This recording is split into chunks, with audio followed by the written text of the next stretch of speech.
Multiplayer games aren't new. In fact, the very first video game, which actually isn't Pong, is a multiplayer game called Tennis for Two, which came out in 1958, which, as the name implies, is a game where two players play tennis. It predates Pong by 14 years. So if you're seeing the title of this video, you're probably wondering why I'm bringing up electronic tennis. Well, the point of bringing this up is to say that video games have always been a space that brings people together. And that's been the case for the better part of 30 years. Even longer if we want to count those old arcade games. Flash forward to 2026 where third spaces are dying, and just being out in public generally means spending an arm and a leg. And especially since COVID, it's no surprise that people are choosing to spend more time online. I'm Ayasuna and I make videos, more specifically art videos, and my last few videos have been downright depressing. I touched on some pretty heavy subject matter ranging from the abuse of AI content to cannibalistic courses. I wanted to strike a more positive tone in this video and talk about the wonderful world of Friendslop. Not just the social aspect of these games, but also the art of these colorful bean-shaped characters that everyone can't seem to get enough of. Well, first things first, what is Friendslop, and how is it any different than any other multiplayer game out there? To understand what Friendslop is, we have to take a slight detour into internet history. And by that, I mean the pre-COVID internet. We truly didn't realize how good we had it in 2018, 2019. It was an age before AI was as prevalent as it is today, and short-form content was still not as common. But to understand the appeal of Friendslop, we have to take a look at one of the first games that's considered to be Friendslop. And that is none other than Among Us. Now, Among Us technically came out in 2018, but it didn't exactly get a whole lot of attention back then. It launched as a mobile game, and it wasn't until the following November of that year that it actually launched on PC. Back then, there was still quite a stigma for mobile games in general, so it wasn't exactly surprising that it had a rough start in the beginning. It wasn't until the COVID-19 pandemic in which the game saw massive success. Unsurprisingly, people were bored and forced to stay inside, so naturally people gravitated to being online. And despite how we can't always stand our neighbors, we are still pretty social creatures. The reason why it got popular in the first place was because of many Twitch streamers and YouTubers playing it during the COVID pandemic. While I'm not mainly a gameplay-focused channel, I will say that the gameplay for Among Us was pretty simple. The crewmates who were supposed to do tasks to keep the ship running, and the imposter that's trying to stop that from happening, of course, by killing crewmates. Now, what made this game successful is, again, it's pretty simple in nature. But the whole intricacies in gameplay and figuring out who the imposter was what added to the fun. Not only that, the game was also pretty accessible and cheap. You could pretty much play it on any device, and it was only $5 at the time. And our armless astronauts are also pretty cute and marketable, and yeah, this game literally changed meme culture, and in some cases it changed it for the better. Putting on my artist cap for a second, this art style in Among Us is pretty simple. It mainly consists of 2D vectors, which is oddly reminiscent of a lot of old school Flash games. It looks like something that would have fit on Newgrounds back in the day. And there's also gonna always be a bit of a nostalgia for that time despite how rough COVID was. The mix of colorful aesthetics designed for clarity and quick character recognition is something that hit off for a lot of players, and that will be a recurring theme for a lot of these Friendslop games. If you want to see me play a bunch of different Friendslop games, then don't hesitate to like this video as well as subscribe. I routinely play Friendslop games with a bunch of talented streamers almost every week or every other week, so yeah, I want to get more into variety, and I figured this video was a nice way to segue into both of the games that I've been playing, as well as my love for analyzing different art styles. This is something that I want to continue doing on this channel, and the support would mean a lot. Moving on, back to the topic at hand. What separates Friendslop from more other MMORPGs like FF14 or World of Warcraft is the low stakes. There's usually not a lot of commitment when it comes to games of this nature. They're also pretty cheap and are able to run on many different devices, which is definitely a limiting factor for some people. I think most people could probably agree that spending $10 on a game that you can play multiple times and get tons of entertainment out of is more valuable than going to the arcade. Assuming you're going in a group of 4 friends, it can easily turn out to be quite expensive, and that doesn't even include food or drink. Now, the term Friendslop can be quite nebulous to some. It can technically refer to any multiplayer game. And the same could be said for League of Legends or Overwatch, both are technically free. But what sets these games apart from stuff like Among Us or even Peak and Repo is the accessibility factor and the social aspect of playing these games. It feels like something that you could spend a few hours in with no stakes. You aren't worried about grinding a rank. And you don't really have to worry about sweats ruining the fun for everyone else. This was part of the reason why I quit Marvel Rivals to begin with. But I will say that the whole term Friendslop is kind of, I guess, reductive. I don't think these games are lesser just because they're made by indie studios and they aren't super expensive. I love indie games here, and if anyone has any suggestions, please let me know down in the comments. I like analyzing these games and seeing what makes them special. I actually think these quote-unquote Friendslop games are good in general. In a world where people are more divided than ever, it's nice to have something that makes us remember why we should cooperate with one another in a game where we're trying to reach the same goal. That is especially the case with the game that's currently on the screen right now, which of course is Peak. Now, out of all these Friendslop games, I think Peak is my favorite outside of Among Us.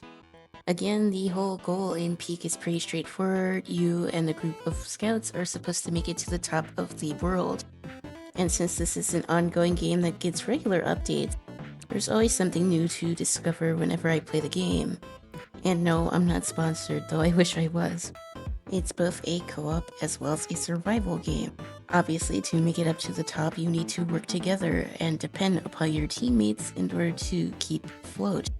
Figuring out how to manage food and other supplies you run into in the game is important for survival. And despite the game only costing $8, it's actually quite gorgeous to look at. I'm a sucker for games that have good color grading. And the world does feel like it's something that could suck you in for a few hours and not feel bad afterwards. When I was doing the research in this video, I found out that this game also has some pretty interesting lore. There's some environmental storytelling aspects to it that might get missed if you're in a chaotic group session. In fact, the whole notion of Peak itself is to never abandon your friend in need. At the start of the game where you crash on the shore, there's various journal entries scattered around the map talking about the very first crash.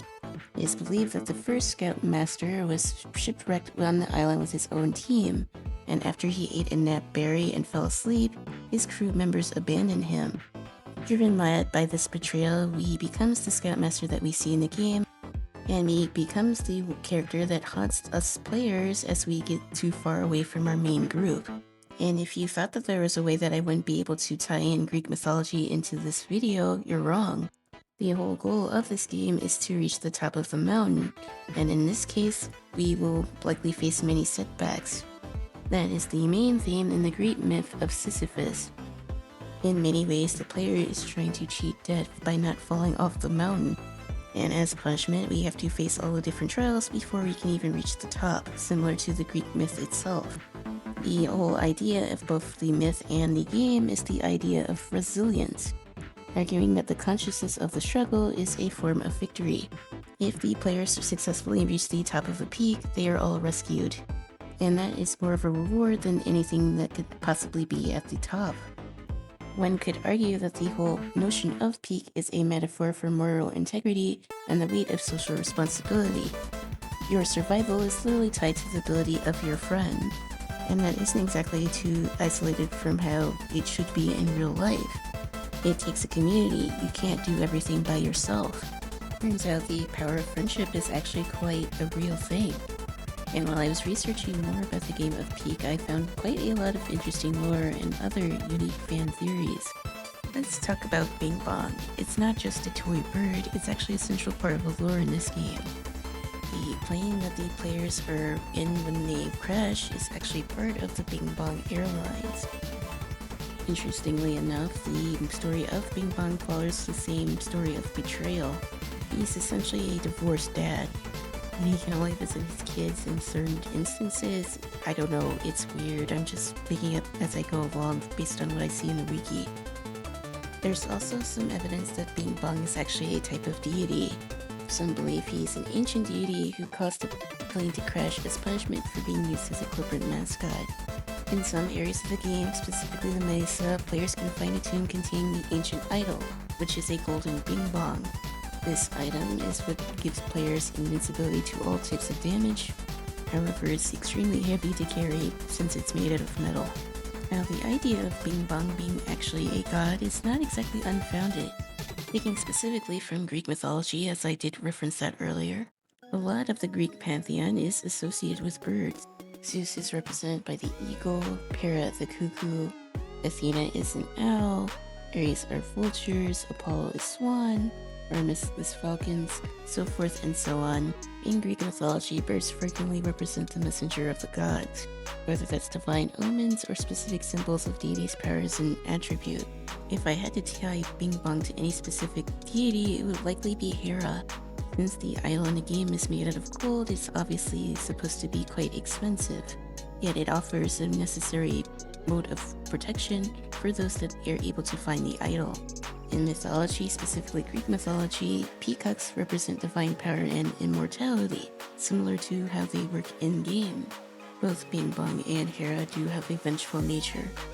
And there's connections between Hera and Sisyphus, which I talked about earlier. Unfortunately, I don't exactly have all the time in the world to delve deep into Greek mythology, and that's not really the point of this video. However, if you want to see me play Hades, a game that's obviously rooted in Greek mythology, then don't hesitate to like this video as well as subscribe. When I do play that game, I'll likely be streaming on Twitch and YouTube. And while I've never played either game before, I definitely have a lot to say about the art style, so stay tuned for that. I think when I beat both games, that'll be my first video that's over an hour long, because from what I can tell, the art is gorgeous, and there's obviously a lot to talk about. But to recap so far, a lot of these Friendslop games actually have a lot of interesting lore and details that might be missed when playing in a larger group. And while these games are often made by smaller studios, they still have lore that's oftentimes worth talking about. I like going into these games and finding little details that the devs left in. It's like finding a present every single time. Just like the game itself, like I said, the environment is a huge focus in this particular game. And it's believed that the island that we are stranded on is actually part of some ancient civilization. One that actually worships Bing Bong and all the things that I mentioned. There's also another character that doesn't exactly get a lot of screen time, and that is the Looker. I believe that's the orange scout that we see on the logo of the game. I feel like he's sort of like the Herobrine of Peak. He pretty much watches the players from afar, but he doesn't really do anything, he sort of just disappears. And I think the devs actually went along with this fan theory. It's interesting to see what type of games these devs play just by the references that they put in them. If anyone else has any interesting game lore that they want to share, then put that down in the comments. Another piece of lore that's actually kind of dark when you think about it is that the zombies that are in the newer versions of the game are reanimated corpses of scouts from previous crane crashes. So think about that whenever you restart a new level in this game, when some of the zombies that you might run into are actually your past lives. So that's something to think about while you play the game. So turning away from the idyllic landscapes of Peak, we go to our next Friendslop game that I wanted to talk about in this video. And that is Repo. Coming from a game that was focusing on the natural environment, Repo is kind of the exact opposite. While we still have the colorful bean-shaped characters that we all are familiar with at this point, this game takes place in a post-apocalyptic Earth set around the year 2097. Humanity is pretty much extinct at this point, and the world is now ran by an AI known as the Taxman, which actually isn't too similar to now. There's a few reasons as to why humanity went extinct in this particular universe. The most common theory is that there was a global pandemic or plague, possibly originating from the ice at Magnetic Station, which is one of the maps we encounter in the game. Survivors either mutated into the monsters that haunt the players, or had their consciousness harvested. The semi-bots, which are what we as players get to play as, are the human shells or cyborgs. It's believed that the human's consciousness were uploaded to these bots. Now, there's also a second theory as to why humanity is extinct in this game, and it may or may not have something to do with magic. Apparently, magic is also a thing in this universe, and may have contributed to the catastrophe. was the headmaster who studied at the Mechanic Station but then went to Swiftbroom Academy.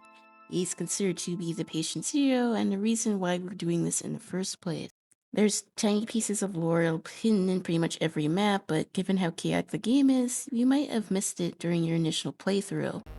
As the name suggests, the headmaster is the huge floating skeletal head that is the headmaster of Swiftbroom Academy, one of the maps in the game. And he's actually one of the few sentient monsters in the whole game, so he knows what he's doing while he's doing it. And honestly, he's the most creepy monster out of all of them for me. But this game actually does monster designs pretty well, but I will get back to that in a second. The name repo is more than just repossession, it actually stands for a slogan in the game. It stands for Retrieve, Extract, and Profit Operations. Which is a good question. Why are we collecting all of this stuff in a post-apocalyptic world where money isn't exactly a thing?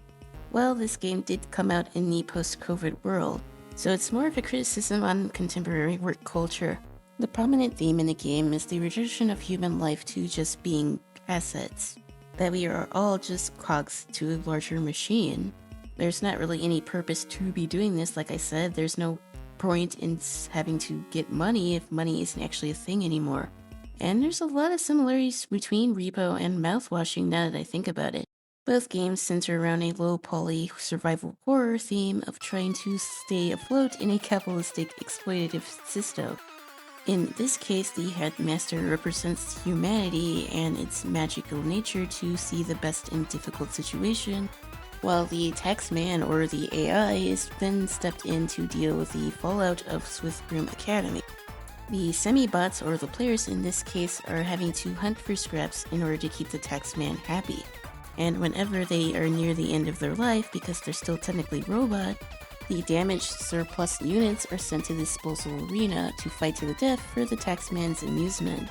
And even if they die, their consciousness is uploaded back to the database to be put into a new shell for another run. In other words, our cute little bean-shaped friends are expendable and will be replaced, all to the whims of an unknown entity. There is no escape, and the only fun our characters get to have is when we find the boombox. And yeah, that is actually the cutest part of this game, considering all the dark lore so far. Going back to the Mechanic Station, it was a research hub for the environmental storytelling in this game. The story suggests that this was a place for scientific hubris, and they didn't exactly heed the warnings of the upcoming apocalypse. According to the wiki, there's a bunch of research notes on the disease that would doom humanity, but as usual, people did not listen to the warning sign. The extraction of items from this lab by the taxman illustrates a society that ignored the danger for commercial gain, transforming human life into scrap. It's a pretty apt description of the COVID pandemic and many other atrocities caused by us humans. The taxman itself, like I said, is AI, but some people theorize that it's actually a human that survived the apocalypse. It communicates to us players with a series of emojis. This character is most likely the person who controls the robots, us players, and the taxman teases us for fun pretty much. There's not really a reason as to why he's telling us to collect these things. This character seems more like a jester type, so it's probably doing it for its own amusement if I had to guess. And like I said, like Peak, there is still an element of environmental storytelling. Each of the maps of the game do have their own bits of lore. The service station where we go to get our upgrades was a converted warehouse that the taxman repurposed into upgrading robots and improving their skills. It's likely one of the first places where the virus spread, as there's still elements of human remains if you look real closely. Next, we have the disposal arena, where we fight each other at the end of the session of the game. The taxman sends malfunctioning robots here that haven't done their job. It actually reminds me a lot of Toy Story. I wouldn't be surprised if the devs actually took inspiration from that. Next is the Headman Manor, which is where the headman lives if you can guess by the name. There isn't really too much lore about this place other than it confirms the death of the headman.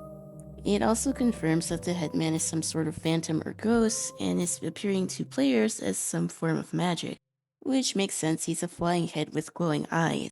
Next we have the Swiftbroom Academy, which is an old castle located somewhere in a forest. We can infer that this is actually not far from the headman's estate. This isn't a normal school though, it's a school that teaches magic, as is this case with staffs, potions, and other artifacts. He could actually explain the appearance of haunted objects or magic in the headman's estate. And there's evidence that witches also exist in this universe. There's also other monsters that are worth talking about because the monster designs in this game are actually pretty interesting. Apart from the headman, we have the robe, a creepy, almost silent monster, which is a humanoid figure hidden under a robe, and certainly not a reference to No Face in Spirited Away. Though given the ties in magic in this game, it wouldn't be surprising if the devs were fans of Ghibli. This character also sort of reminds me of Mimikyu too, given the whole slouchy robe appearance. Next we have the apex predator, which looks like a toy duck. Stay away, Chica fans. But don't be fooled by its cute appearance. This cute little duck will follow the player around the map the entire game, and then if you accidentally touch it or bump it, it will try to kill you. This monster suggests that the idea of a global pandemic also affected the animal kingdom, causing mutation. There is also a likelihood of a magical explanation for why this duck is the way that it is, but yeah, don't mess with the duck. This also applies for Five Nights at Freddy's fan. Next up, we have the Huntsman, which is a blind man who still has a shred of humanity. He is like a shadow that once belonged to the human race, but he wields a gun. Despite his blindness, he wears scraps of clothing around his eyes. However, he has an excellent sense of hearing to make up for that fact. If players are talking around his vicinity, he will shoot you. And given his most human-like appearance, it wouldn't be surprising if he was the last to turn during this whole pandemic. Next up is Upscreen, which is another hideous Resident Evil type creature. It is the result of a mutation that turns humans into spiral-like creatures. These creatures don't speak, and they're devoid of any sort of individuality. They hunt players in groups and can be easily overwhelmed. Next is the Shadow Child, and it's a mystery that makes you think about its true nature. This Shadow Child used to be an actual child, which was likely a student of the Academy. In the actual game, it sounds like a child is laughing whenever it's near you. Oh, and did I mention it has 6 arms? Next we have the Hidden, which as you can guess, is something that the player can't see. It can leave behind human footprints and make sounds resembling human speech. I believe there's some mods of the game where it can resemble your own voice or voices of the people you're playing with. Next we have the Mentalist, which is also quite human-like compared to the other monsters. It mainly deals with psychic damage, and it catches players off guard by randomly teleporting behind them. Then the last 2 monsters that round up our group here are the Animal and the Rugrat, and both of which are deformed humans. There's not really much lore in the way of these 2, and these I think are the most common monsters that you run into in the game. I believe they appear in most of the maps that I mentioned, but since a lot of people play the modded version of this game, they might appear as something else entirely. This is most notable with the monsters themselves, but this is another game that it focuses on low poly graphics. I don't know if it's the empty office rooms or technical settings, but this game sort of reminds me of Stanley Parable. I actually already played Stanley Parable once, but I would definitely play it again on stream. That being said, I wouldn't exactly be surprised if the devs also took inspiration from that as well. The overall atmosphere of this game features dark environments, cramped industrial spaces, and terrifying monsters, as I mentioned. It focuses on light and shadow to create a sense of dread and paranoia for the player, like you never exactly know what's around the corner. So, to sum it all up, despite the lower cost and lower barrier of entry of these Friendslop games, each world that I talked about in this video have an interesting background and a lot of lore that might have been missed by players. These games weren't put together by whim, they were put together with thought in mind. The fact that some of these games even had stories was something that I was surprised going into this video with. And part of the reason why I'm covering silly little games like this is to expand media literacy, which in turn creates a third space to talk about these topics in a way that might not have been noticed. Given the state of the horrible gaming industry and just the internet overall, to see these devs put these little details in these games that they didn't necessarily have to do is something that I appreciate, especially in the environment of a lot of slop content that really has no substance whatsoever. Deliberate planning and execution is something that's becoming rare these days. And I don't really want to sound like a boomer, but it really is that phone that's sort of ruining that experience. And like I said, going out isn't exactly as feasible to appreciate the little things. So having this space to chill and be able to enjoy for a few hours at a time is really nice in a sea of crap. And it's a welcome trend that I want to see continue into 2026. Having something that lets us put our phones down and not doom scroll for a few hours is a welcome treat. And also something that doesn't require a whole lot of tech to be able to play with your friends. And if this video gets enough support, I might actually make a part 2 to this, so if you're interested, then let me know down in the comments. We recently broke 250 subs on this channel, and your support really means a lot and allows me to continue doing what I'm doing. And depending on when I upload this video, I might actually be playing repo again. I'm supposed to play it this Friday at the time of me recording this, so subscribe to my YouTube and Twitch, and be on the lookout for notifications in Discord or Blue Sky. I'll have my socials linked down below. But yeah, I actually really enjoy Friendslop, and I sort of hate the term Friendslop, if that makes sense. But if it gets people to engage and be social and have a sense of a third space, I think overall it's a good thing. One of the more positive things that have come from the post-COVID world. But that will be it for this week's video. So I'll see you in the next video or live stream. But until then, take care. Peace.